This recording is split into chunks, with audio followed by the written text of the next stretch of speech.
नमस्ते दोस्तों। Women empowerment के चलते पुरुषों को भी परेशानियों का सामना करना पड़ता है। जी हाँ, आइए सुनते हैं एक कहानी।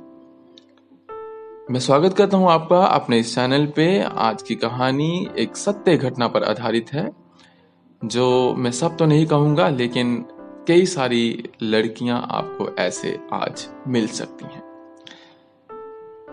मैं कहानी सुनाऊंगा कृष्ण की, जो एक गरीब घर का लड़का था।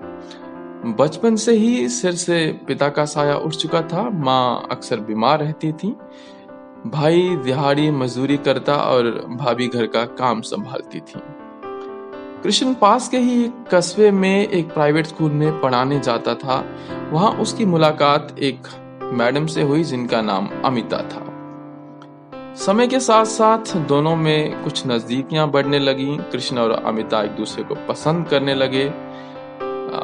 कृष्ण अमिता से बेहद प्यार करने लगा और ऐसा उसे लगता था कि अमिता मैडम भी उसके साथ उतनी ही मोहब्बत करती हैं। अब दोनों में खूब बातें होने लगीं।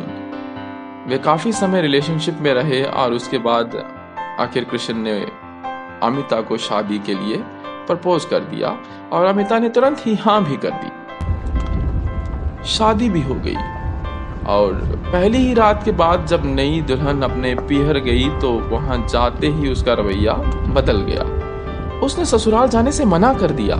कृष्ण ने जब वजह पूछी तो अमिता ने कहा कि कोई वजह नहीं है, बस मुझे तलाक चाहिए और कुछ नहीं। ये सुनते ही कृष्ण के पैरों तले जमीन खिसक गई।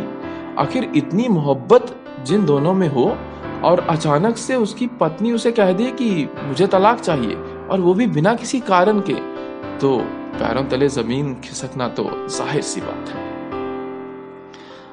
ये सुनते ही वह इतना परेशान हुआ कि उसके सीने में दर्द उठने लगा।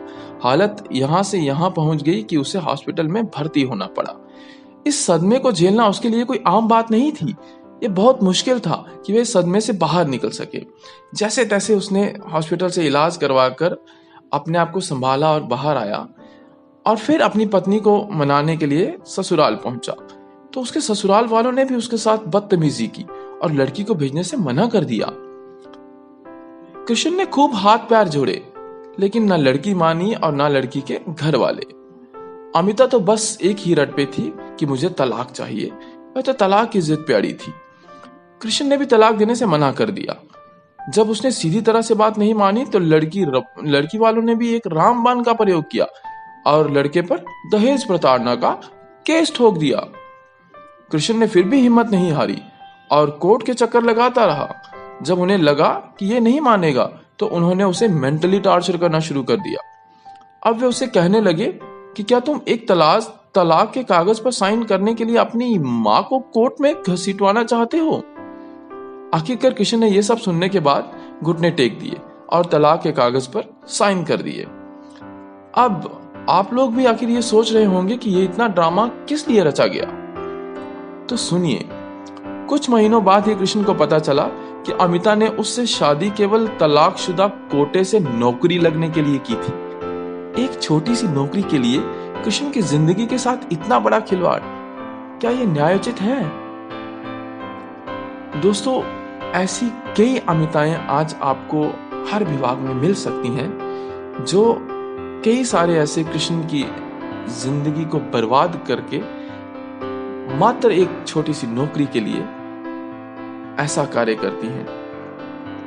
ये खेल आजकल कुछ आम सा खेल हो चुका है और कहीं ना कहीं अगर मैं एक वजह ढूंढ पा रहा हूं तो जिसे वुमेन एम्पावरमेंट कहा जाता है, मैं उसे एक विशेष कारण यहाँ पे एक बैकबोन की तरह भी काम कर रहा है, वो मैं उसे ढूंढ पा रहा हूँ। ऐसा नहीं है कि मैं वुमेन एम्पावरमेंट के खिलाफ हूँ, लेकिन स्टिल ध्यान रहे, वुमेन एम्पावरमेंट को तवज्जो दो, उससे सत्कार दो, लेकिन अपने राइट्स को भी उतना ही ध्यान दो। इस काम के लिए मात्र मैन को ही नहीं, लेकिन हमारी वुमेन समाज को भी, हमारी इसी समाज को भी सामने आना होगा और पुरुष समाज की उतनी ही मदद करनी होगी।